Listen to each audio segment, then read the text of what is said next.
오늘은 이제 그리스도인의 깨어 있음에 대해서 이제 은혜를 나누길 원합니다. 깨어 있음이란 말이 어떤 뜻일까요? 우리가 일반적으로 잘 쓰이지 않는 이제 말이죠. 우리가 깨어 있다라고 얘기할 때, 저분 참 영적으로 깨어 있다.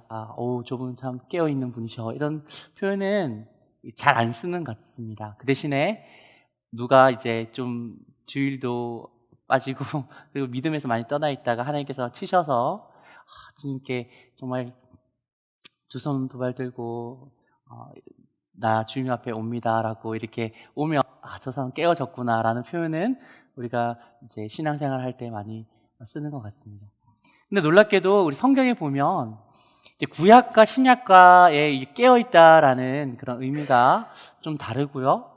또 신약 가운데서도 방금 전에 제가 언급했던 그 예수님께 채찍에 맞아서 혹은 정말 그런 환난 가운데 깨어짐, 자아가 깨어짐이란 말은 거의 안 씁니다. 구약의 말씀과 신약의 말씀 깨어있다라는 말씀을 제가 성경으로 예전처럼 한 장 한 장 넘어가면서 찾았으면 못 찾았을 것 같은데 요새는 워낙 이제 멀티미디어 컴퓨터가 잘 발달되어서 성경 앱에서 이제 깨어 있음이라는 깨어라는 글을 검색을 해보니까 많은 글이 나왔습니다. 거기에서 제가 구약과 신약을 다 찾아봤는데요. 구약에서는 깨어 있다라는 말이 우리가 일상 사회 사람들이 얘기하는 것처럼 잠에서 깨어나다. 그리고 안 자고 깨어 있다. 또 어떤 표현이냐면 깨어지다. 이제 깨트려지다. 어떤 물건이 깨트려지다라는 이제 우리가 눈에 볼 수 있고 이제 체험 가능한 그런 의미에서 깨어 있다라는 표현을 많이 썼습니다.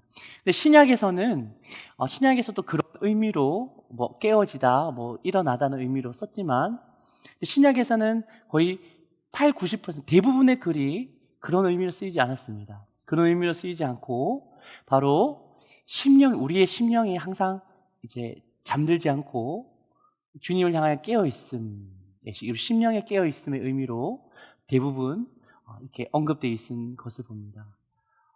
구약보다는 신약이 좀 더 이제 예수님이 오시고 밝히 아버지의 뜻을 드러내 주시고 또 성령께서 오순절에 오셔서 우리 안에 계심으로 말미암아 좀 더 가려졌던 그런 영적인 그런 사실들이 밝게 드러나는 모습도 우리가 신약을 통해서 알 수가 있습니다.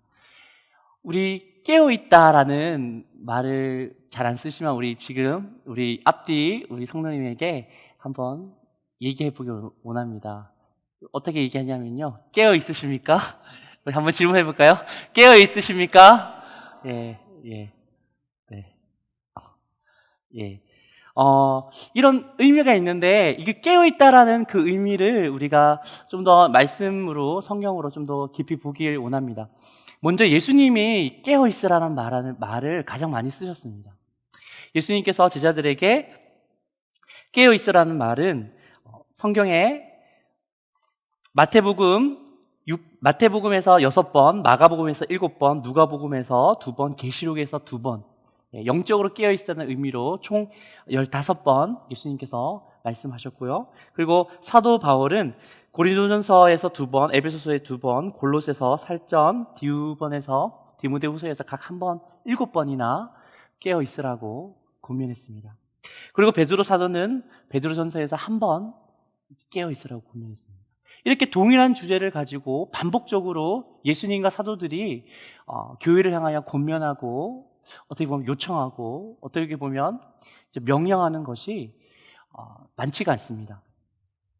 그런데 우리가 일상 신앙생활을 할 때 이제 오늘 주일 성수 했니? 혹은 교회 11조 했니? 이런 식으로 어떻게 보면 우리가 잘 얘기하는 신앙의 여러 범주 가운데 깨어있니? 라는 이런 표현은 우리가 거의 안 쓰는 것을 체감할 수 있지만 예수님과 사도들은 많은 표현으로 깨어있어야 된다라는 표현을 쓰시면서 우리에게 얘기를 했다는 것이죠. 그러므로 우리는 이 깨어있음에 대해서 중요성을 좀 더 가지고 또 진지하게 이 깨어있는 것이 과연 어떠한 상태인지를 우리가 한번 알아보기 원합니다. 예수님이 깨어있으라고 말씀하실 때 어떤 것에 깨어있으라, 어떤 상황에서 깨어있으라고 말씀하셨을까요? 예수님이 제자들에게 말씀하셨을 때 반틈 정도가, 그 내용의 반 정도, 여러 가지가 있는데 4가지 정도가 있는데 그 반틈 이상이 나의 재림의 때가 언젠지 모르니까 너희는 깨어있으라 라는 표현을 썼습니다. 예수님께서 언제 재림할지 여러분 혹시 아십니까? 알면 여기 있으시면 안 되고 빨리 회개하러 이제 가셔야 되는데 절대로 모릅니다. 예전에 우리 역사적으로 우리나라뿐만 아니라 외국에서도 예수님께서 몇 월 며칠에 오신다, 이런 이단들이 상당히 많이 발행됐고 또 추종자들이 많았습니다. 예수님께서는 분명히 이르시기를 본인도 언제 이 땅에 두 번째 오시는지는 모른다고 하셨습니다. 아들도 모르고 오직 아버지 하나님만, 성부 하나님만 그것을 아시고 아들에게도 어떻게 보면 알리지 않으시는 그 놀라운 섭리 가운데 어떻게든 예수님이 우리 가운데 천사장의 나팔소리와 예수님께서 놀라운 그런 모든 예수님을 믿든 안 믿든 모든 사람들이 무릎을 꿇을 수밖에 없는 그 엄밀하신 가운데 예수님께서 다시 오실 텐데 그 날을 위해서 너희는 깨어있으라 라고 말하고 있으십니다. 두 번째로는 예수님께서는 너희가 시험에 들지 않도록 깨어있어야 된다라고 말씀하셨습니다. 예수님께서는 제자들이 특별히 겟세마네 기도, 십자가의 고난을 앞두고 간절히 기도할 때 제자들에게 너희도 나와 함께 깨어있으라고 했는데 이제 꾸벅꾸벅 제자들이 졸았습니다. 조니까 너희들이 어찌 1시간도 깨어있지 못하느냐, 마음은 원이로되 육신이 약하도다, 시험에 들지 않게 깨어있으라 라고 이렇게 부탁을 하신 장면이 있습니다. 그리고 예수님께서는 또 기도할 때 비슷한 의미인데요, 너희가 깨어서 또 기도하라 라는 이런 말씀을 했습니다. 우리 사도 바울에 대해서 우리 알고 좀 더 살펴보기 원합니다. 사도 바울은 어떠한 측면에서 성도들에게 깨어 있으라라고 말씀을 했을까요? 사도 바울은 놀랍게도 예수님의 재림의 때가 언제 가까운지 모르니 너희는 깨어 있어야 된다라는 말은 직접적으로 한 적은 없습니다. 그렇지만 우리가 사도 바울의 말씀을 우리가 읽어보면 이제 예수님의 말씀을 어떻게 우리 교회들이 잘 적용해야 될지에 포커스를 두고 똑같은 말을 하지만 약간 우리가 좀 더 적용하기 쉽게, 생활에서 실천하기 쉽게 예수님의 말씀을 우리에게 이제 풀어서 설명해 주시는 장면이 많이 있습니다. 사도 바울은 믿음에 굳게 서기 위해서 너희는 깨어 있어라 라고 말씀하셨고요. 두 번째로는 의를 행하고 죄를 짓지 않기 위해서 너희는 깨어 있으라고 말씀하셨습니다. 그리고 너희는 기도를 할 때 그냥 맹랭하게 그냥 허공을 치는 듯 기도하는 것이 아니라 성령 안에서 무시로 끊임없이 주님께 기도하기 위해서 너희는 깨어 있어야 된다라고 말씀을 하셨습니다. 그리고 빛의 아들, 낯의 아들로서 살기 위해서 너희는 더 이상 어둠의 아들, 밤의 아들이 아니기 때문에 낯의 아들, 빛의 자녀로 살기 위해서 너희는 깨어있으라 라고 말했고, 마지막으로는 마귀의 올무에 빠지지 않기 위해서 너희는 깨어있으라 라고 말씀하셨습니다. 마지막으로 베드로 사도는 원수 마귀가 우는 사자처럼 너희를 삼킬 자를 두루 찾나니 그러므로 너희는 서서 깨어있으라 라고 말하고 있습니다. 이렇게 우리 특별히 예수님과 사도들의 그런 권면을 우리가 요약해 보면 우리가 이런 표현으로 이렇기 때문에 우리가 깨어 있어야 된다라고 알 수 있습니다. 첫 번째로는 예수님의 재림을 준비하고 대비하기 위해, 두 번째로는 시험에 들지 않기 위해서, 세 번째로는 성령 안에서 우리가 기도하기 위해서, 네 번째로는 죄를 짓고 의를 행하기 위해서, 다섯 번째로는 믿음에 굳게 서기 위해, 마귀의 올무와 공격에 승리하기 위해서라고 얘기를 하고 있습니다. 어떻게 보면 예수님과 사도들이 말했던 것은 우리의 신앙의 핵심적인 것입니다. 예, 핵심적인 것이죠. 아멘. 그 핵심적인 것에서 우리가 승리하기 위해서는 깨어 있어야 한다고 말하고 있습니다. 우리가 여기 앉아 계신 우리 성도님들이 정직하게 우리의 심령을 돌이켜보기 원합니다. 나는 지금 깨어있나, 지금 잠자고 있냐, 졸고 있나, 우리가 한번 생각해 보기 원합니다. 그런데 우리 심령의 상태는 우리가 잘 알 수가 없죠. 우리 스스로 우리의 지금 나의 육체의 상태, 피곤이나 아니면 지금 나의 컨디션이나 그런 것들은 우리가 지금 컨디션이 이렇구나, 아니면 내가 배가 고프구나, 이거 잘 아는데 우리 지금 심령의 상태가 지금 깨어있는지 깨어있지 않은지 우리가 잘 알기가 힘듭니다. 하지만 우리가 하나님 말씀을 볼 때에 우리가 우리의 심령의 상태를 우리가 살펴볼 수 있습니다. 직접적으로 우리가 나는 깨어 있구나, 나는 지금 졸고 있구나, 나는 지금 잠들어 있구나 라는 것을 우리가 딱 결론 나오지 않지만 충분히 우리가 정직하게 말씀을 통해 우리를 볼 때 우리는 우리의 상태를 볼 수 있습니다.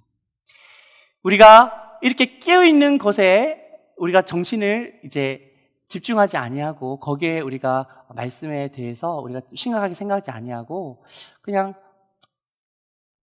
산다면 우리 어떤 결과가 펼쳐질까요? 우리 마태복음 7장 24절, 27절을 우리 한번 보시겠습니다. 우리 스크린을 보면서요.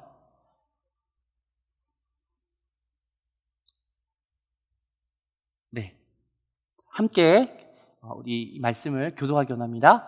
그러므로 누구든지 나의 이 말을 듣고 행하는 자는 그 집을 반석 위에 지은 지혜로운 사람 같으리니 비가 내리고 창수가 나고 바람이 불어 그 집에 부딪히되 무너지지 아니하나니 이는 주추를 반석 위에 놓은 까닭이요.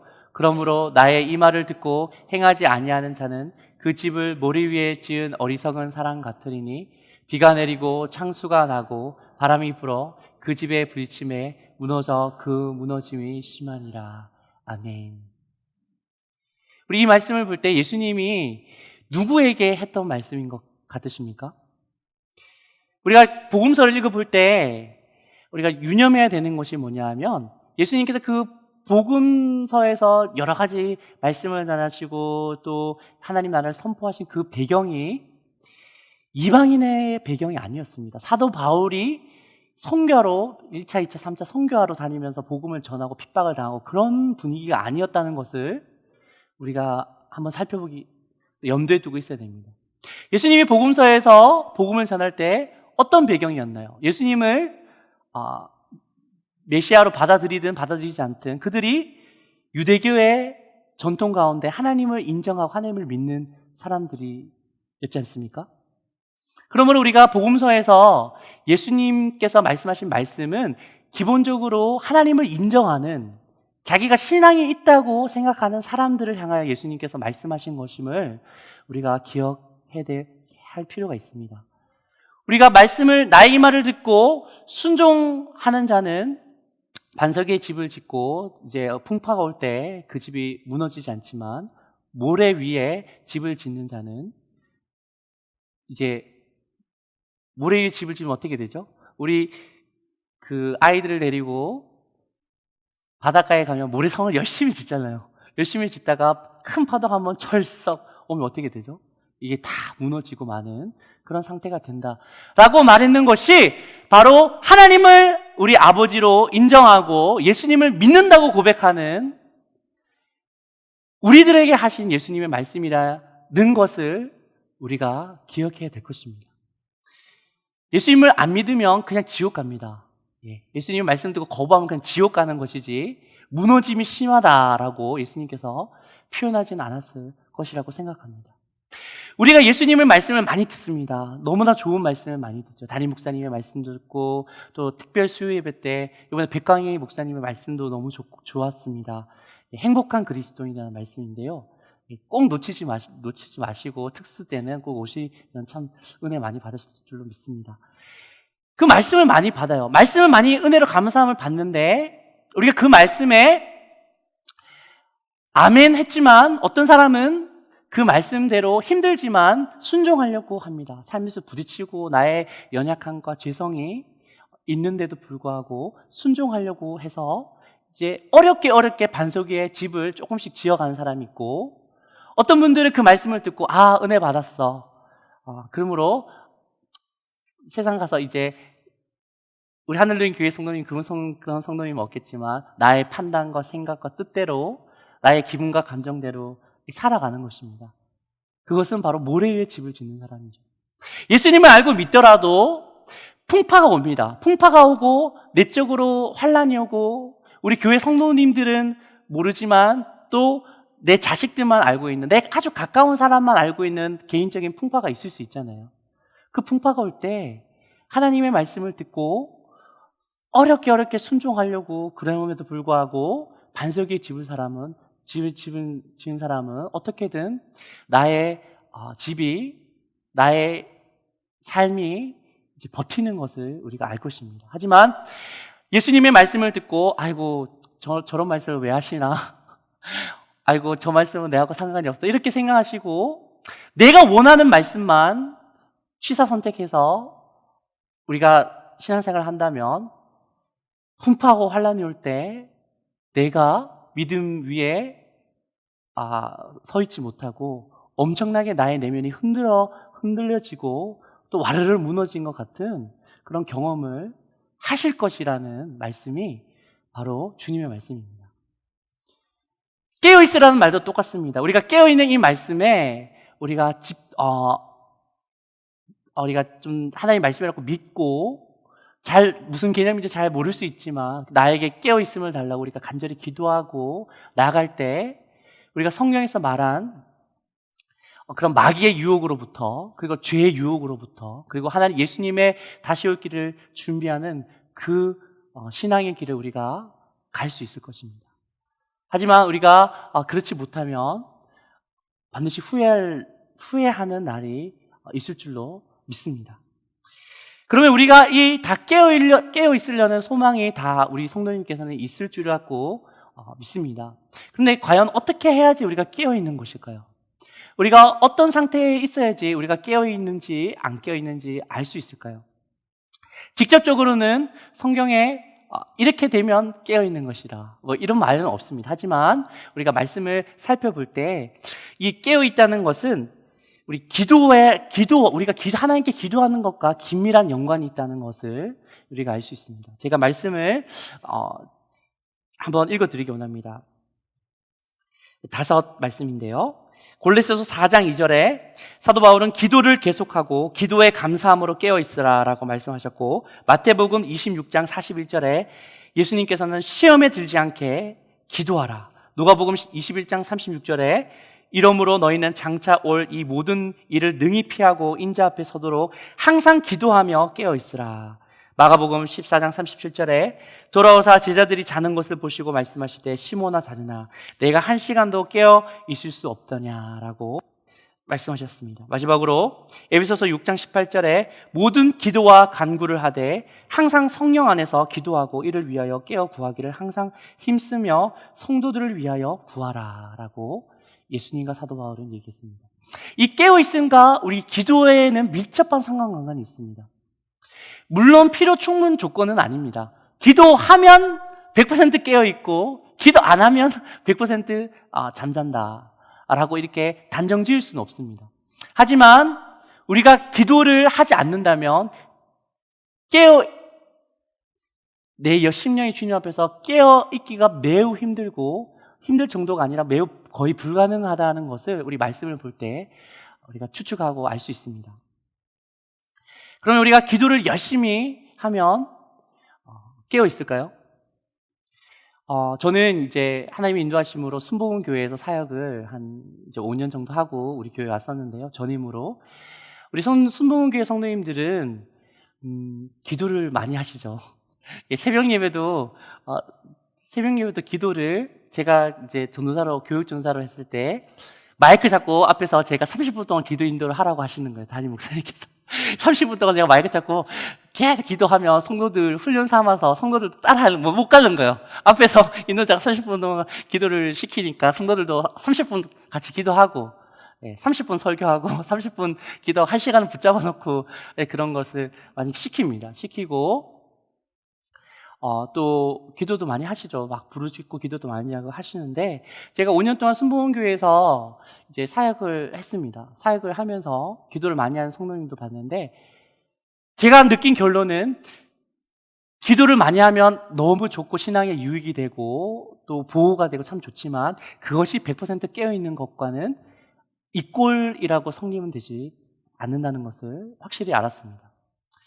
기도를 많이 해도 남을 미워할 수가 있습니다. 네.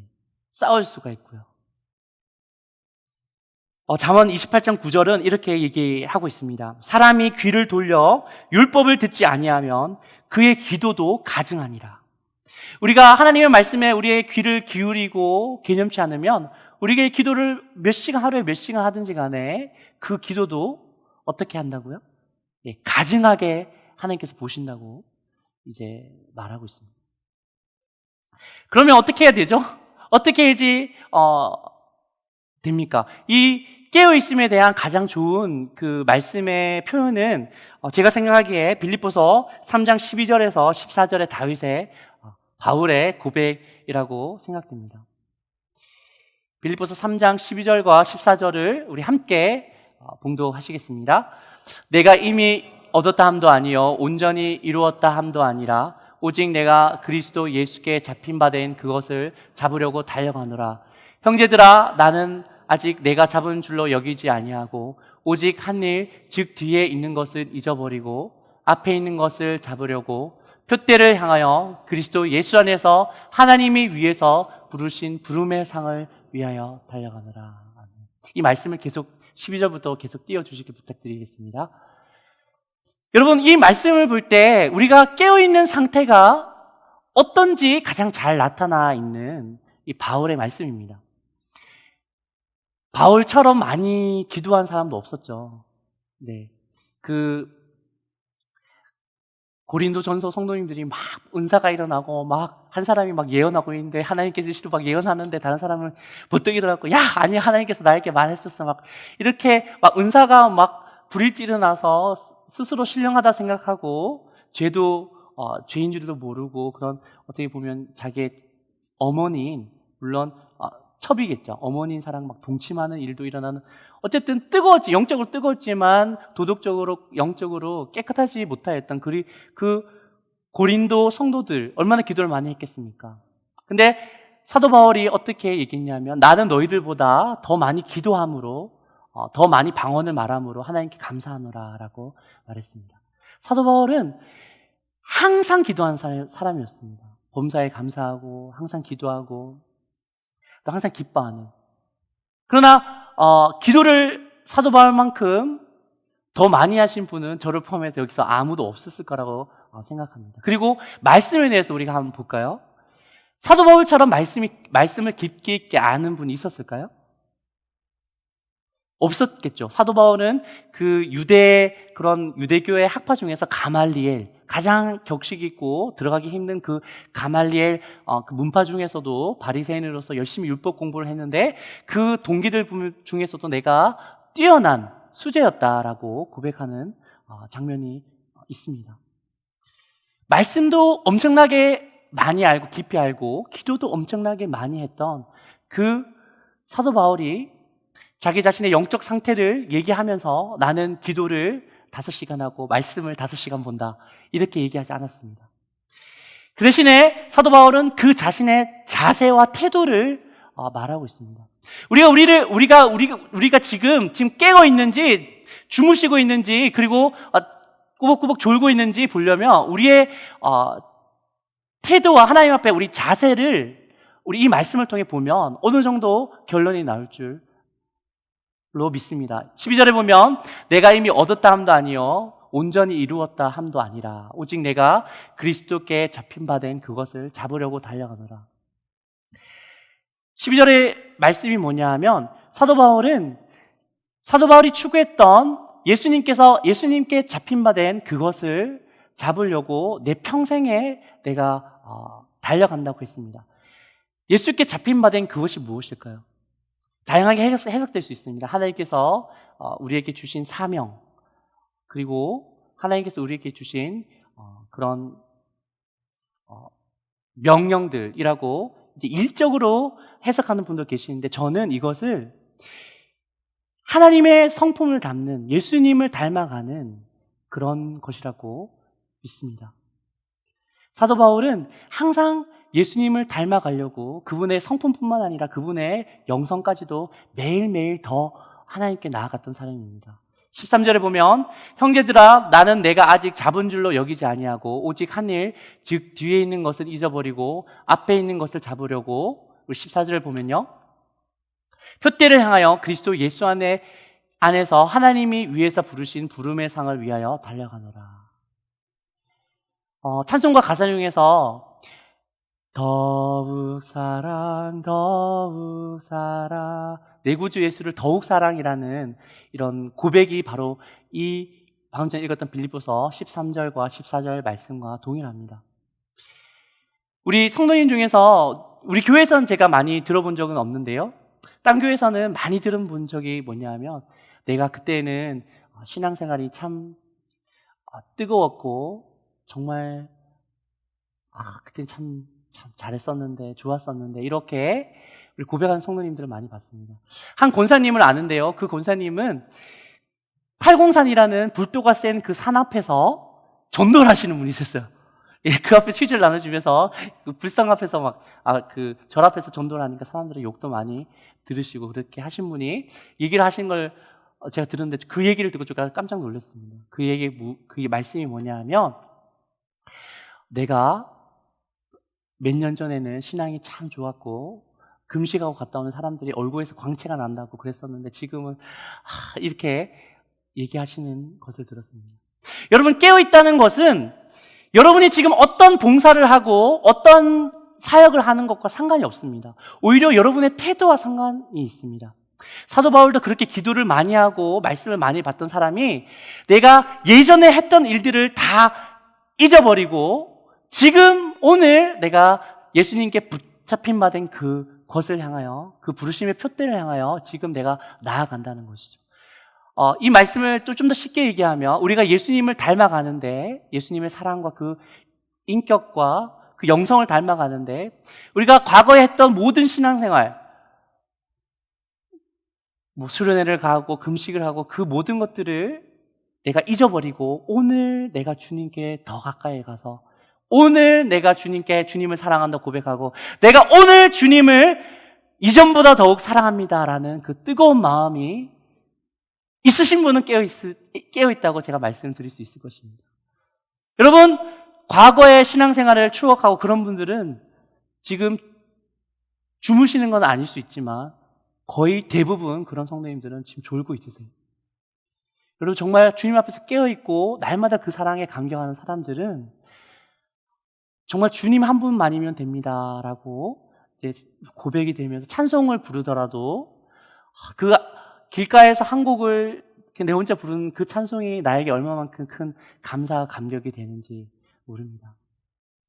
그런데 예수님께서 이렇게 사도들도 깨어있으라고 신신당부를 많은 것에 대해서 이렇게 얘기를 했는데요. 왜 이렇게 얘기를 했었을까요? 우리 마지막으로 한번 살펴보기 원하는데요. 그것이 깨어있는 것이 어렵기 때문입니다. 예수님께서는 우리에게 어떤 사명을 줬을 때 그것이 어려운 사명이면 어려운 사명일수록 더 많은 확신을 주시고요. 더 많은 사인을 주십니다. 그리고 더 많은 성경의 말씀을 해주시죠. 깨어있는 것은 어려운 일입니다. 하지만 우리가 예수님의 말씀을 우리가 정직하게 말씀으로 받아들여서 날마다 우리가 예전에 나는 잊어버리고 예전에 나의 신앙생활과 내가 주님 앞에 했던 그 봉사들을 잊어버리고 오늘 나에게 주시는 하나님의 은혜를 사모하고 이전보다 더욱 주님을 사랑한다 고백하면서 더 주님께 나아가는 그분이 되시기를 예수님의 이름으로 축원드립니다. 그렇게 날마다 깨어 있으셔서 예수님의 재림을 준비하고 또 마귀에게 속지 않고 죄악에게 어둠의 세력에 넘어가서 어둠의 자식이 아니라 예수님께서 우리를 빚어주신 것처럼 빛의 자녀로서 정말 사람들이 나를 볼 때 정말 작은 예수님을 보는 것처럼 그 뜻이 그리스도인 아닙니까? 그런 은혜가 여러분의 있기를 항상 깨어있으신 우리 성도님 되시기를 주님의 이름으로 축원드립니다.